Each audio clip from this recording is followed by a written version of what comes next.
तो friends, welcome back to my channel. आज के क्वेश्चन में हम लोग डिस्कस करने वाले हैं what is the salami attack. ये क्या होता है? तो बेसिकली ये आपके साइबर सिक्योरिटी का ही पार्ट है। तो कहीं ना कहीं इसमें साइबर क्राइम से रिलेटेड ही एक्टिविटीज़ हो रही होंगी। तो इसमें कुछ सोचने की ज़रूरत नहीं है। आप इतना सोच लेते हैं तो एक दो लाइन तो आप लिख ही सकते हैं, जिससे एग्जामिनर समझेगा कि हाँ, इस बंदे ने पढ़ाई की है और वो आप ईजिली उस आंसर को कर सकते हैं। तो आइए हम लोग डिस्कस कर लेते हैं। तो यहाँ पे सबसे पहले आपको हेडिंग बना लेना है। सबसे पहला पॉइंट कह रहा है कि the salami attack is a considered as a minor attack that can be repeated many times. यानी सलामी अटैक एक प्रकार का ऐसा अटैक होता है, एक ऐसा माइनर अटैक होता है जो कि डिफरेंट टाइप ऑफ डिफरेंट समय में, यानी ज़्यादा से ज़्यादा समय में ये रिपीट होता रहता है। यानी एक माइनर सा प्रॉब्लम है जो कि हर बार रिपीट होता है।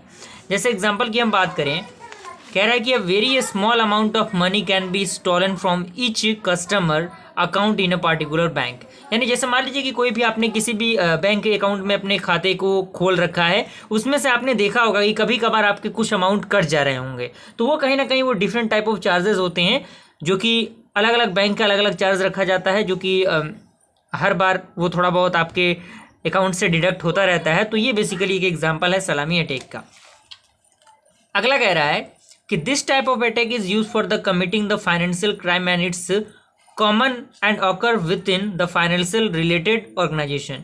यानी ये बेसिकली क्या है, एक फाइनेंशियल क्राइम के एक्टिविटीज़ को रिप्रेजेंटेट करता है, जिसमें फाइनेंशियली जो मनी प्रॉब्लम होता है उस चीज़ों को रिलेट किया जाता है। उसके बाद इसमें जो अगला पॉइंट है, कह रहा है कि the salami attack can also be use to gather information over a period of time to deduce an overall picture of organization. यानी जो सलामी अटैक होता है वो यूज़ किया जाता है इन्फॉर्मेशन को गैदर करने के लिए एक लॉन्ग पीरियड ऑफ टाइम में, और डिड्यूस करने के लिए ओवरऑल पिक्चर ऑफ ऑर्गेनाइजेशन को। ओके, तो आई होप यहाँ तक पूरा प्रोसीजर आपको समझ में आ गया होगा।